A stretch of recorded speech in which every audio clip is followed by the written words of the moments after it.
All right, the Nigerian army has recovered a large cache of arms and ammunition in southern part of Kaduna State. The discovery was made when troops embarked on cordon and search of flashpoints in the area, and they recovered 73 Dane guns, 4 locally made rifles, 1 locally made machine gun, 260 cartridges, 14 rounds of 7.62 millimeters ammunition, and 63 rounds of 9 millimeters ammunition, 1 locally made small machine gun magazine, among others. Efforts are ongoing to track down the owners of the arms and ammunition. From now up to 20th of May, the exercise will be going on, and the troops will go into all the nooks and crannies of this area, go into the hills and valleys, and to fish out all those criminals that are hiding under the bandits or the cattle rustlers or other criminal elements, including the kidnappers, and to fish them out. Joining us via Skype is the GOC 1 Division of the Nigerian Army, Major General ADENIYI, OYEBADE, who oversees military operations in the northwest and parts of north central in Nigeria. General, it's good to have you join us right now.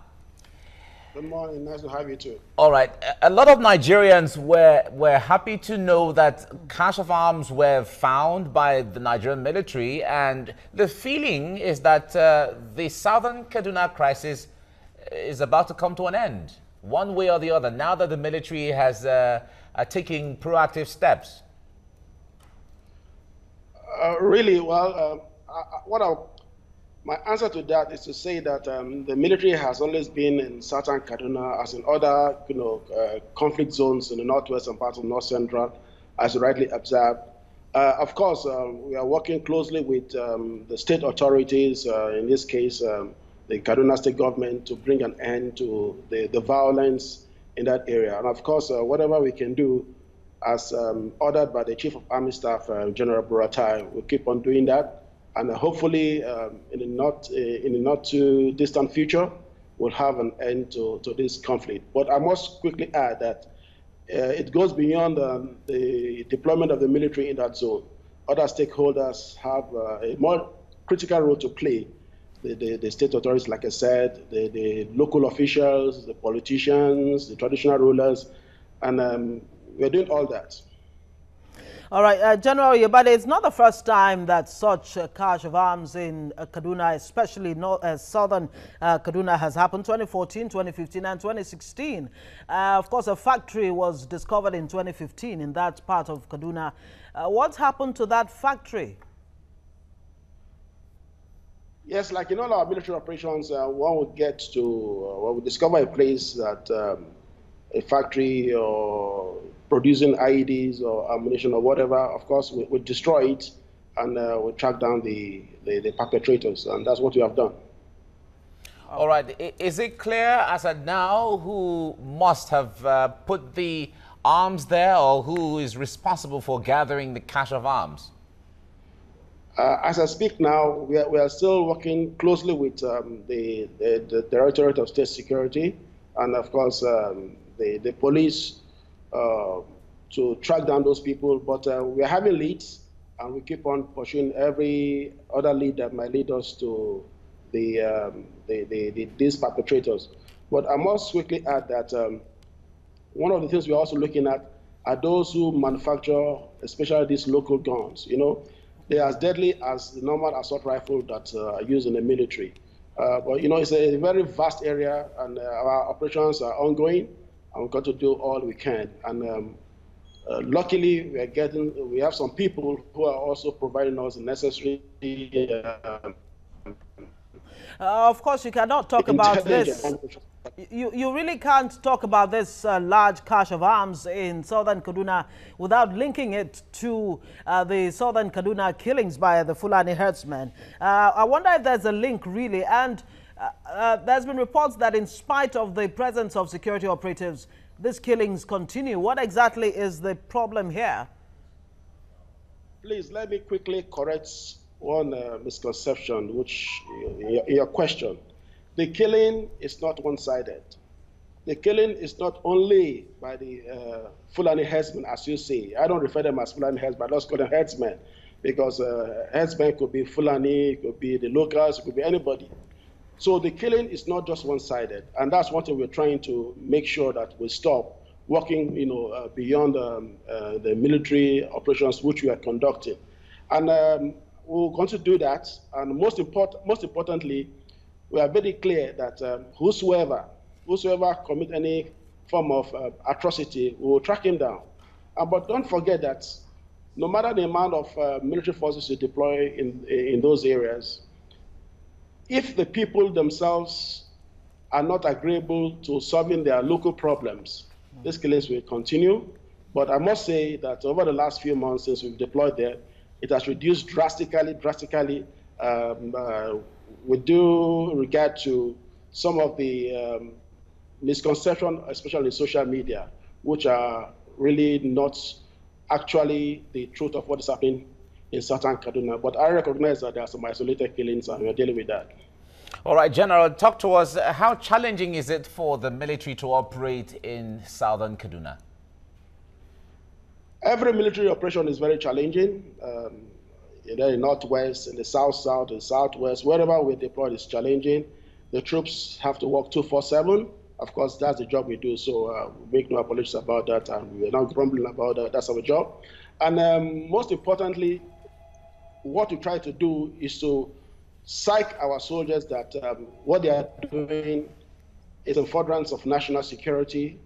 It's a presidential mandate, it's a constitutional mandate, and we give them the necessary support. As the GOC and my other field commanders, we are there almost every day, not only in southern Kaduna, in Zamfara, in Kaduna, and some other parts of Kaduna, Katsina, where we are conducting operations.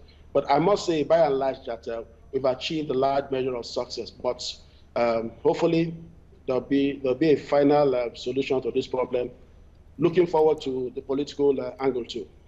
And would some of these successes include court-martialing of some security operatives, including the army, that are set to collude or look the other way when the southern Kaduna killings go on?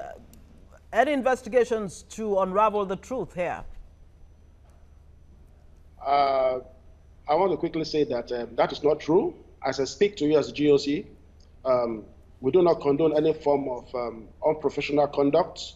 Our rules of engagement are very clear, code of conduct very clear. There have been allegations, and when we do receive these allegations, we investigate it. But as I speak to you now, no soldier or officer under my command has been accused directly of any human rights abuse or violation. Of course, if it does occur, we investigate it and we deal with it appropriately. In other areas where we have established issues against our officers, not in southern Kaduna, we have dealt with it appropriately. And it is not true that we are taking sides. We are not in this business to take sides. In the military, we have all so to speak, tribes and nationalities. We are Christians, Muslims, pagans, whatever. But our focus is Nigeria, and Nigeria is our religion, Nigeria is our calling, and Nigeria's business is what we do. All right, General, talk to us about the locals, the people in southern Kaduna. How are they helping or cooperating with the operations of the military there? Oh, very, very good. I'm very pleased with the cooperation we've received over the last few months. We've been there, like I said, way back since sometime early last year, before it escalated sometime towards the end of last year. They are cooperating very well. Almost on a weekly basis, I'm in touch with virtually all the traditional rulers, all the stakeholders. In fact, some youths of the Southern Kaduna Union, I think, I've met them severally. I've spoken to the youths. I've spoken to Mieti Allah. I'm speaking to everybody.